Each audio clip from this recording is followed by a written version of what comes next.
Welcome to The Breakdown with Brodkorb and Becky, a weekly podcast that breaks down politics, policy, and current affairs. I'm Becky Scherr. And I'm Michael Brodkorb. We are here today with a special bonus episode. I want to start by noting the date this episode is being released. It is Super Tuesday. Today, Minnesota joins 14 other states holding elections in the presidential primary. If you haven't voted already, you can visit mnvotes.gov to find your polling location. Polls are open until 8 p.m. Our regular episode this week will be coming on Wednesday to recap Super Tuesday. So stand by here to break down of the results in the 15 states who have polls open today. For this bonus episode, we are pleased to welcome back Representative Harry Niska. Today, the focus of our conversation will be breaking down a recent committee hearing in the Minnesota House of Representatives that took aim at our state's religious communities. We will break down how Representative Niska's amendment to restore religious exemptions under the Minnesota Human Rights Act spurred a charged debate targeting religious freedoms in our state. And we will break down how the committee hearing evolved into insults towards testifiers and an overall disregard and marginalization of Minnesota's religious communities. Thank you for joining us, and we hope you enjoy the show. We are pleased to be joined today by Representative Harry Niska. Representative, last week there was a committee hearing that dealt with changes to the Minnesota Human Rights Act. You testified in that committee, you presented an amendment, which we'll get to. But I wanted to start today by, if you could just give listeners and us a little bit of the background of what the change was last year and what was missing from that, which we're here to talk about today. For sure, and thank you for coming. And I do want to first situate this in the broader picture of what happened last year, which is a ton of stuff was passed at a very high speed. I think I had an interview with you folks where I specifically, that was a big theme of that discussion. There were a lot of things last year that we as Republicans asked questions about, pointed out problems to. And then there were some problems that that nobody really even caught last year. Yesterday on the House floor, we took the first step in fixing one of those problems as it relates to school resource officers. And then there was another emerging problem that I learned about last summer that had to do with the Minnesota Human Rights Act changes that were done last year. Prior to last year, there was there were references to gender identity within the definition of sexual orientation in the Minnesota Human Rights Act. In 1993, Minnesota was one of the first states to add sexual orientation as a protected classification, as a type of protected discrimination status in Minnesota. And at the time, in 1993 and up until last year, there was a religious exclusion that protected faith communities. So we're talking about synagogues, we're talking about mosques, we're talking about churches, we're talking about schools that are tied to those kinds of faith communities. Those were protected from the potential use of the concepts of sexual orientation or other issues that relate to human sexuality, which we recognize there's different faith views on those questions. There were religious exclusions that protected those provisions from being used as a weapon against the autonomy of those kinds of faith communities. Last year, when the Minnesota Human Rights Act was amended to take gender identity out of the definition of sexual orientation and make it its own separate category or concept within the Minnesota Human Rights Act, there was no corresponding change in the religious exclusions to recognize that was also the type of issue where there are genuine questions, different faith views, where we want to be able to recognize the autonomy of different faith communities as it relates to that as well. So that issue was not something that, to be honest, to be transparent, I caught during the last legislative session. And it's not one that the faith groups that were following these things really understood at the time either. And a faith coalition led by the Catholic Conference, but including bringing together a lot of different faith groups, Muslim, Jewish, and Christian faith groups. They brought this to my attention, I think it was last August, and they were talking to the department, they were talking to the Democrats, and my position at the time was, I will let you take and run with this for as long as it's more productive for me to be on the sidelines.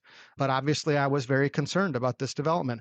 I assumed, as I said in the committee on Thursday, that this was just an oversight, that everybody of goodwill, that It was my understanding we had a consensus around this issue that anti-discrimination laws were not going to be used as a weapon against faith communities. That's been the discussion every time issues surrounding this have come up, whether we're talking about anti-discrimination law, whether we're talking about the definition of marriage. It has always been a consensus based on our sort of fundamental First Amendment religious pluralism of thought, pluralism of belief that I think is really foundational to America, to what America is, to our system of government, to our society, that we recognize that there are questions of faith and deeply held belief that we respect, even when the state, perhaps in other areas, regulates a different view. So I was pretty surprised in the committee on Thursday to learn that was not a consensus to the committee, because those faith communities asked the Minnesota Department of Human Rights to agree to include this in their department policy bill. Every department has agency bills that they bring through the legislature where they have their policy cleanup issues or sometimes policy changes that they want to propose. And so the faith community brought this to the department, brought this to the Democratic majority, and asked them to include it in their bill. Thursday was the day when the department bill was coming up before the Judiciary Committee. And so that department bill was missing this requested change. I had offered the change as a standalone bill because it was my understanding that this was going to be missing from the department's bill. And I've requested a hearing on that. It hasn't currently been scheduled for a hearing. I'm skeptical, I guess, at the moment that it ever will be scheduled for a hearing in the Judiciary Committee based on what happened on Thursday. So I offered this amendment. There were 4 faith leaders who came to testify in person. One was the president of the Islamic Center of Minnesota. One was an employee at the Archdiocese of St. Paul in Minneapolis who oversees the inner city Catholic schools that primarily serve poor students and students of color. One was the head of school at Southwest Christian School in Chaska, and one was a policy person, a reverend for the Lutheran Church Missouri Synod, who is responsible for dealing with public policy questions. And they simply said, this is a question of really basic religious autonomy. Religious groups get to decide matters of faith for themselves, and we've always recognized that these types of questions are matters of faith that religious communities should get to decide for themselves. And not only was that voted down on a straight party line vote, the language that was directed at myself, but more importantly, the faith leaders that were there was pretty shocking. And I think it behooves Minnesotans, any Minnesotan who cares about this, to watch there's a 30-minute exchange to really understand the way that we have lost a really fundamental consensus in the state in a way that is very concerning to me. I'm not one to be alarmist about a lot of things. There are a lot of things that were done last year that I really think are a bad idea from a policy perspective, and I've tried to raise concerns about them, especially as it relates to erosion of a First Amendment. But this is really a different line that has been crossed in Minnesota, and one that Minnesotans really need to be aware of and concerned about. So I want to go back a little bit. As you mentioned, and this is something we've talked a lot about, how the state legislature really, the Democrats in the trifecta, really pushed through a lot, and a lot of things got missed. There were mistakes, and we've seen that play out over the last year. So not only, though, was this not an oversight, but does it feel, obviously you don't know motives, but does it feel like it was purposely hidden or not raised up? Obviously, when passing this change last legislative session, they could have said, we are changing this. There is no longer a religious exemption, right? Like they could have stood behind that if they had good, factual, sound reasons for doing that. That didn't happen though, right? This was not discussed. It was hidden. And like you said, it was not made aware until earlier this year. Do you believe that was intentional? Yeah, let me break that down a little bit. Yeah. As you referenced, and as anyone can see watching the hearing, the chair of the committee, who was the author of the omnibus bill that these changes were in, right? So that's an important fact. The author of the legislation that actually passed last year said directly in the committee, when I said that I thought it was an oversight, that it was not an oversight from her perspective, that she understood that this was a change that was happening. The other thing that I think is important for people to think about as they draw conclusions about motives is that the law, as it exists today still contains this exclusion as it relates to the question of sexual orientation. So my amendment simply puts gender identity and sexual orientation on the same footing in terms of our respect for religious autonomy around around those two questions. So as people, I think, watch the way that the Democrats said, they said things like that that the amendment to add the words gender identity to those religious exclusions. One of the Democrats, the author carrying the bill that I was trying to amend, said that amendment was hate. That hate came today in the form of that amendment. Two other that representative also explained what his personal religious views were and contrasted them with the religious views of the religious testifiers, and said that they were casting stones and their views were inconsistent with his views, and that was why he wasn't willing to accept or respect what they were saying. Two other legislators on the committee, Democrats, said that their identities were being questioned, et cetera, by this change. So I think Minnesotans really have to consider whether the Democrats who are saying that, whether they intend for there no longer to be a religious exclusion for questions to sexual orientation at some point in time. They haven't done that yet, and I don't know the answer to why they haven't done that yet. It doesn't make a lot of logical sense to me why they would react in the emotional way that they did while they still are leaving in state law the religious exclusion that is there. But what this does is it really puts religious communities in a difficult position because they're not sure to what extent they can actually express their faith views in who they bring in as leaders or other employees or other members of their faith communities. And so, like I said, this is really a line that has not been crossed before in the state of Minnesota in terms of what the expressed view of those in power is towards religious freedom.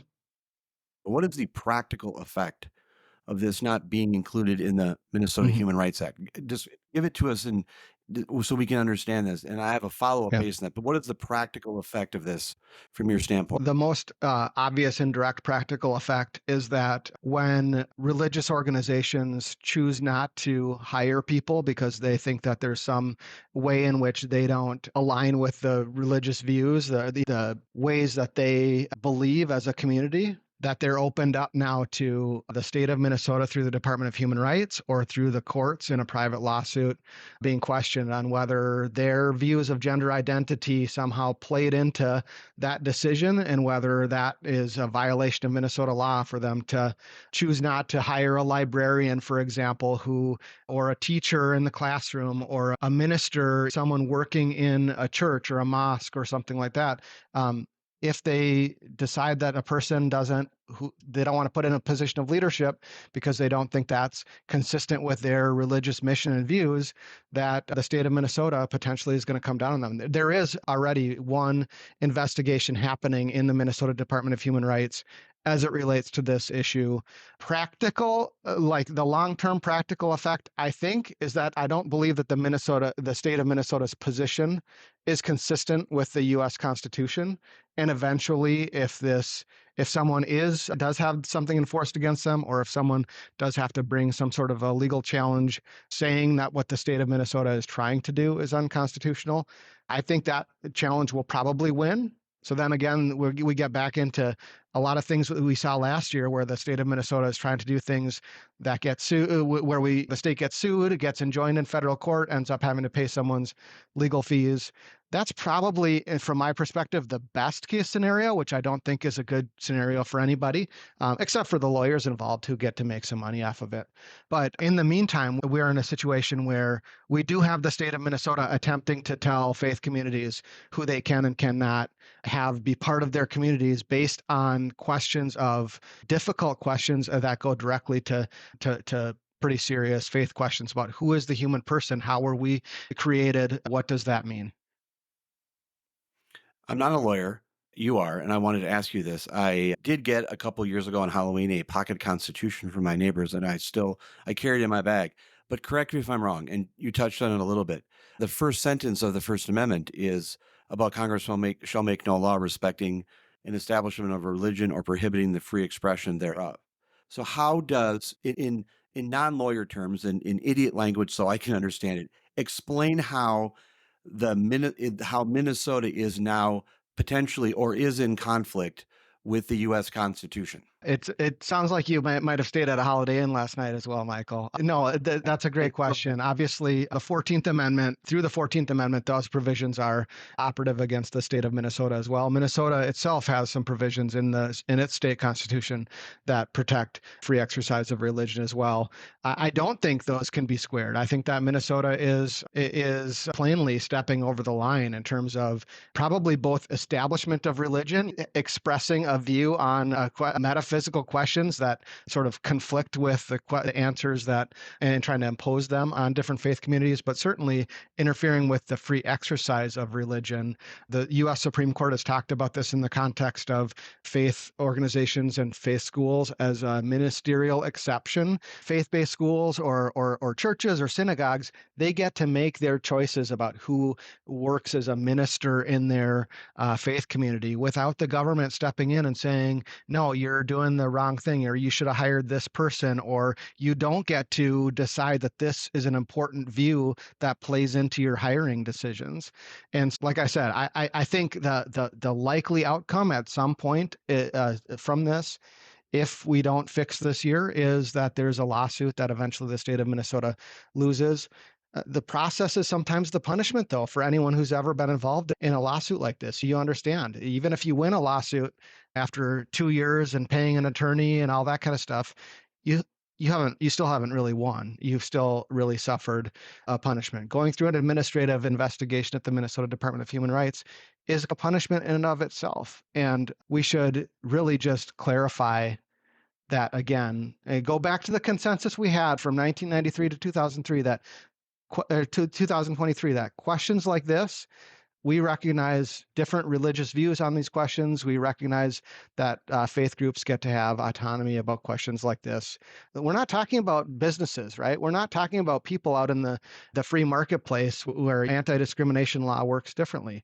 We're not talking about Hobby Lobby, not to pick on Hobby Lobby, right? But this is about churches, it's about synagogues, it's about mosques, it's about organizations like that. And this should be an easy question, and I was really shocked Thursday that it wasn't.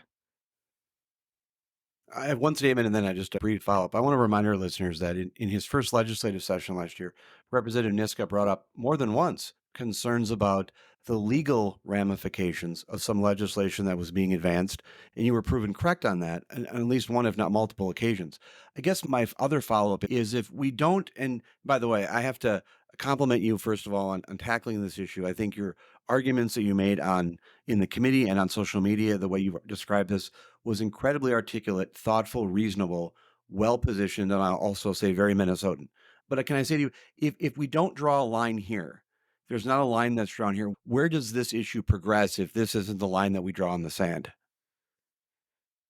Yeah, that is the $1 million question right there. I don't know that if this is not a red alert to anyone who is concerned about state control over thought, belief. Really, these are fundamental American values. I don't like it when people throw the term un-American around in politics, and I do it on, I guess, when we're talking about things that go directly to our sort of fundamental. We have a process where we get to speak, where we get to vote, where we try to resolve our disputes nonviolently. And a bedrock part of that, really almost like the red line part of that, is that we get to have differences of opinion, and the government doesn't get to come in and say, no, you're wrong about this sincerely held belief, and you're going to get punished for holding that sincerely held belief.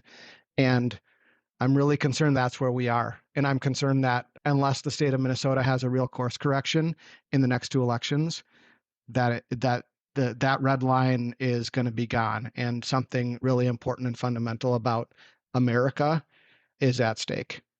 I do want to say there are 3 laws that were passed last year that are currently enjoined in federal court, which I expressed the concerns about that you're talking about. And I think there are more coming, frankly. But we would have been able to save at least a good amount of lawyer time in the attorney general's office if Democrats would have taken some of the concerns I raised, and other Republicans, of course, but I definitely spoke up on a lot of these issues. If those had been taken more seriously, I think we would have been able to do some better work last year. I really genuinely hope that the Senate will do something different. The Judiciary Committee in the Senate has a hearing on this tomorrow.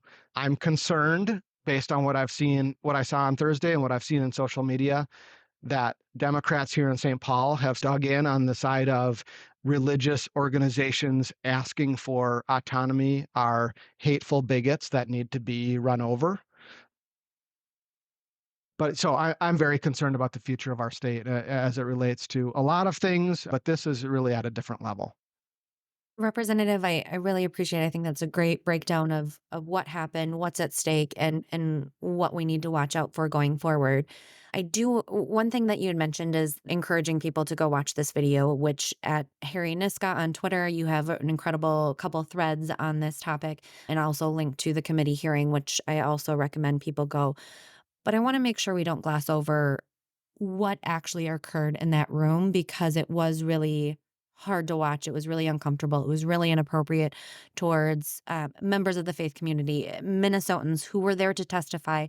And regardless of disagreeing on what the subject matter might be, there's a level of respect and acknowledgement that should occur in those situations.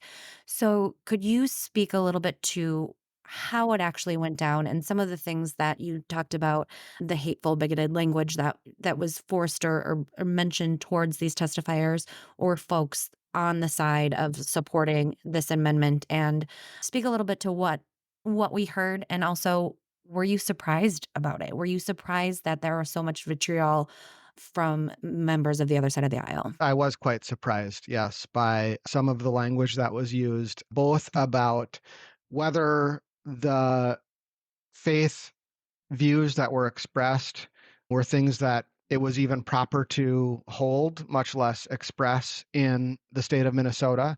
Um, and some of that was directed at me. The legislators on the other side of the table, they exist.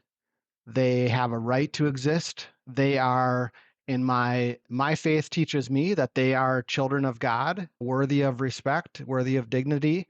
That's inherent to each one of their beings. And but their existence, their dignity does not supersede the dignity and existence of anybody else in that room. And the right they have, and I will defend their First Amendment rights to have the views that they want to have, to express the views that they want to express them. And frankly, they have the First Amendment right to be disrespectful towards other people. We all do. I try to be respectful. I don't always succeed. But I will just say that the ways in which they spoke about and judged the motives of the faith leaders was very disappointing to me. I made a point of emailing each one of those testifiers afterwards and telling them that as a member of the House, that I was sorry to them for the way that they were treated in that committee. I thought that it was out of line for anyone coming to the state of Minnesota expressing, especially a view on a very sensitive topic, but expressing a view on any topic, to be treated the way that people in power treated them on Thursday, simply for asking for an accommodation from the power that's been wielded against them.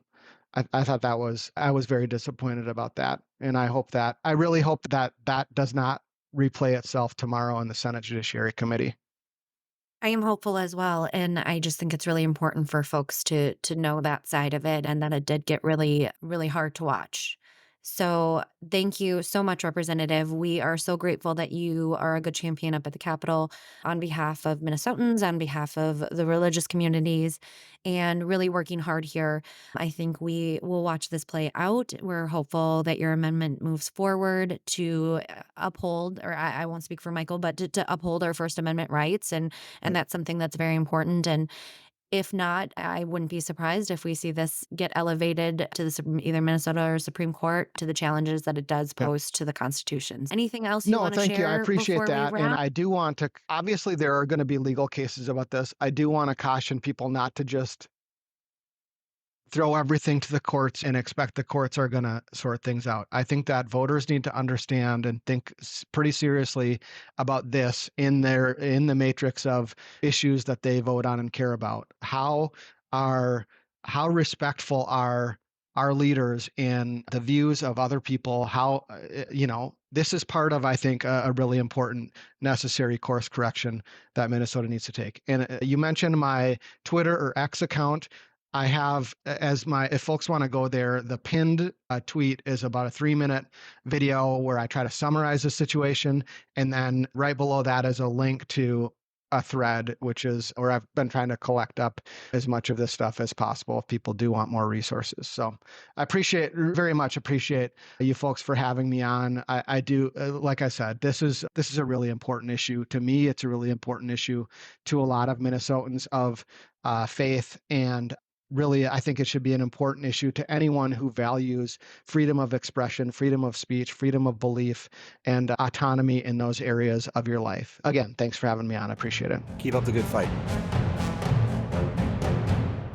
Becky, we just interviewed Representative Harry Niska about some amendments that he did in committee last week. Your take? I know we probably could replay our recap after our last interview. He's just such an incredible person to be up at the Capitol. He's so knowledgeable. He's so articulate on matters that on issues that matter to Minnesotans.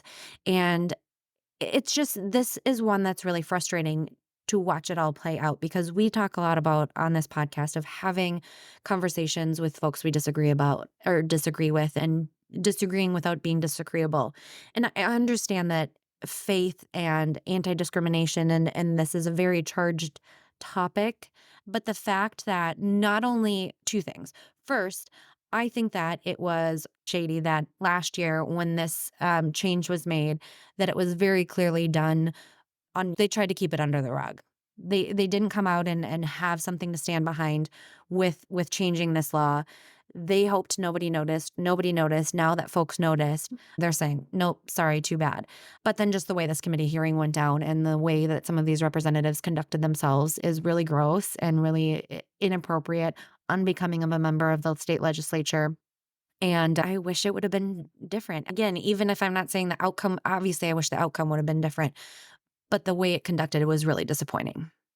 Representative Niska and I have disagreed a few times over the years. He is without a doubt one of the most thoughtful, respectful, big-hearted, caring individuals I think that's at the legislature. He is the least type of, I was really surprised at the vitriol towards him. I think he presented this in an incredibly thoughtful, deliberative, open-minded, caring, and very Minnesotan way. And I think he is spot on this issue. And it's just amazing to see someone who comes into a committee and is being as thoughtful as he is. Even when Representative Niska and I disagreed, I don't consider him to ever be an unthoughtful person. I don't think he has a mean bone in his body. But to see the type of vitriol that was leveled towards him, and just in response to something that I think the vast majority of Minnesotans would agree with his position. The other point, and something that we've talked about before, is that this is another example of where the Democrats, I think, campaigned one way, didn't talk about changing this issue when they were campaigning, and then got there and have done this in a very kind of rushed, behind the scenes type of way. I think Representative Niska's line in the sand that he's drawn, it's a line that should be fought. I think he's spot on. And I think if there were to be, I cannot think of a debate that would be more difficult for Democrats to have right now, is to have a Lincoln Douglas style debate between Representative Niska and whoever else that they wanted to put up against him. Because I guarantee you the Democrats would lose on this issue, because Representative Niska has constructed thoughtful, purposeful, logic-based and common sense arguments as to why this is problematic. He presented them in committee, and the members of the committee spoke in a very rough way towards testifiers, and Representative Niska continued to plow ahead and do what he thought was right. He should be complimented, he should be applauded, and Minnesotans should understand that he is taking up a very thoughtful, deliberative, and well thought out fight. And I hope that he gets more support. I hope the Senate Republicans and if there's like-minded Senate Democrats that join in this cause, in this fight, we can simultaneously recognize that people have a right to exist and also not allow one person's right to trump anybody else's rights. And I think Representative Niska articulated it very well in a very Minnesotan way, in a very one Minnesota way. And I hope that other legislators of both sides of the aisle start to champion his cause more because I think he's spot on. And I just want to end with two things. One, a reminder or clarification that this isn't just a Christian community thing. There were Muslim testifiers, there were Jewish testifiers, Catholic, Lutherans, across the gamut of folks from the faith community. And again, this isn't for anything other than how they conduct business within their, again, like Representative Niska said, about the practical applicab applying of this is really with hiring of staff and people who are there to work for the organization, the church, the temple, whatever it might be, folks that are working there who believe and live their mission and values. And if we believe that government should not have their hands in everything, this seems like one of those really important distinctions of being able to have that autonomy within the faith community and religious organizations. And so I am glad he's fighting the good fight. I do want to have a disclaimer, which maybe I shared last time too. Representative Niska's wife is one of my best friends. She was a bridesmaid in my wedding. I do have a good, close relationship with the Niskas. But that aside, you can obviously listen to the passion and the heart behind what he is doing and what he is saying. If you don't go watch the videos, I highly recommend, again, going and reading this Twitter thread. It explains everything. It really highlights the issues that happened that day and what's hopefully going to get fixed. I'm not sure we're overly optimistic about any fixes, but fighting the good fight, and we're glad to have them. I should say one more thing, Becky. One of the things that you and I have tried to do over 3 seasons now, over 50 plus episodes of The Breakdown, is have thoughtful discussions. I don't like to discuss kind of production stuff on air, but I think it's important to note that I think we should try to reach out to some folks on the other side and see their willingness to come out. I don't want to play games with whether people come out or not, but I do think that if there is an environment that's safe in which to discuss this, I think it would be good to get some of that feedback and hear some additional perspectives. Even though I'm in complete agreement with Representative Niska, I do think that the significance of the changes warrants more discussion. We've heard from one side, a side that I think you and I both agree with, but we would be open to hearing the alternative side, and I hope some folks would take us up on that opportunity. But that remains to be seen. Again, don't want to politicize or play games with invitations or not, but it's something that I think would be a really good, thoughtful discussion. Absolutely agree. As long as we're happy to have good civil conversation with anybody who wants to. I know we've had some dueling side members on different issues in the past, so certainly happy to do so. All right. Thanks, Becky, for doing this today. You bet. Have a good one. I want to thank you for listening to this bonus episode of The Breakdown with Brodkorb and Becky. Before we go, show some love for your favorite podcast by leaving us a review on Apple Podcast, Spotify, or on the platform where you listen. You can also leave a review or give us a shout out on our website or across all social media platforms at BB Breakpod. The Breakdown with Brodkorb and Becky will return this week. Thank you again for listening.